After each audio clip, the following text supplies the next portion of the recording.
नमस्कार, स्वागत है आप सबका हमारे चैनल एक प्रयास में। एक प्रयास श्रीमती महादेवी वर्मा जी के बारे में जानने का, उनके जीवन को और करीब से समझने का। वो एक महान कवयित्री थी और हम चाहते हैं कि आप सब भी उनके बारे में जानें। महादेवी वर्मा जी का जन्म संवत 1964 सन 1907 में फर्रुखाबाद उत्तर प्रदेश भारत में हुआ था। उनके पिता श्री गोविंद प्रसाद वर्मा जी भागलपुर के कॉलेज के प्राध्यापक थे। उनकी माता श्रीमती हेमरानी देवी भी हिंदी की विदुषी और भक्त थी। उनके नाना भी ब्रजभाषा के कवि थे। ऐसे वातावरण में उनका जन्म हुआ था। महादेवी जी की प्राथमिक शिक्षा इंदौर में हुई। घर पर चित्रकला और संगीत की शिक्षा भी उन्हें दी गई। वह बचपन से ही साहित्य प्रेमी थी। 9 वर्ष की आयु में सन 1916 में उनका विवाह डॉक्टर स्वरूप जी से हो गया। उन्होंने 1920 में प्रयाग से मिडिल की परीक्षा पास की। उन्होंने इंटरमीडिएट और बीए की परीक्षा क्रॉसवेल्थ गर्ल्स कॉलेज से पास की। इतनी कम उम्र में ब्याह होने के बाद भी उन्होंने पढ़ाई जारी रखी। 1932 में उन्होंने इलाहाबाद विश्वविद्यालय से संस्कृत में एमए पास किया। महादेवी जी प्रयाग महिला विद्यापीठ की कुलपति भी रहीं। उन्हें हिंदी साहित्य सम्मेलन की ओर से नीरजा पर बसरिया और यामा पर बंगला प्रसाद पारितोषिक प्राप्त हो चुका है। आप उत्तर प्रदेश विधानसभा की मनोनीत सदस्या भी रही हैं। महादेवी जी की साहित्य सेवाओं के लिए उन्हें पद्म भूषण की उपाधि राष्ट्रपति द्वारा मिली। महादेवी जी को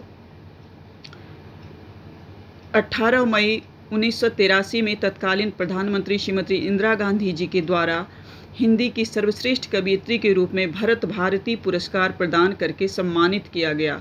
28 नवंबर 1983 में यामा के लिए उन्हें भारतीय ज्ञानपीठ पुरस्कार इंग्लैंड के प्रधानमंत्री द्वारा प्रदान कर सम्मानित किया गया। महादेवी जी का जीवन सफलताओं से भरा पड़ा है। उनके जीवन में विरह भी थी। साथ ही उनको महादेवी जी को साहित्य सेवाओं के लिए पद्म भूषण की उपाधि राष्ट्रपति द्वारा मिली। उनका जीवन महान था। भारत में महिला कवि सम्मेलन की नींव इन्होंने रखी। हिंदी साहित्य के रहस्यवाद की प्रवर्तिका भी मानी जाती हैं महादेवी जी। महादेवी जी बौद्ध धर्म से प्रभावित थी। महात्मा गांधी के प्रभाव में उन्होंने जनसेवा का व्रत लेकर झांसी में कार्य किया और भारतीय स्वतंत्रता संग्राम में भी हिस्सा लिया। आधुनिक गीत काव्य में महादेवी वर्मा जी का स्थान सर्वोपरि है।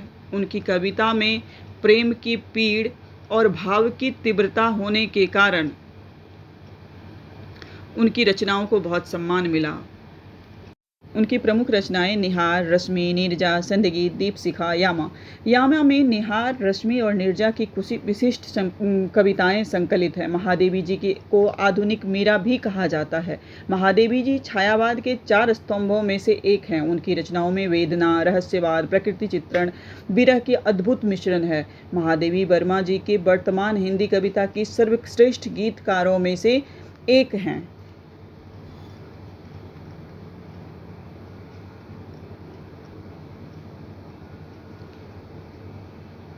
उनकी भाषा और उनकी कविताओं में भाषा और संगीत की जैसी त्रिवेणी है, वो कहीं अन्यत्र दुर्लभ है। महादेवी वर्मा जी वर्तमान हिंदी कविता की सर्वश्रेष्ठ गीतकारों में से एक है। 11 सितंबर 1987 में इस महान कवयित्री का स्वर्गवास हो गया। महादेवी जी का जीवन बहुत ही शांत और व्यवस्थित था। अगर आपको ये वीडियो पसंद आया तो please share, like and subscribe कीजिएगा। Thank you.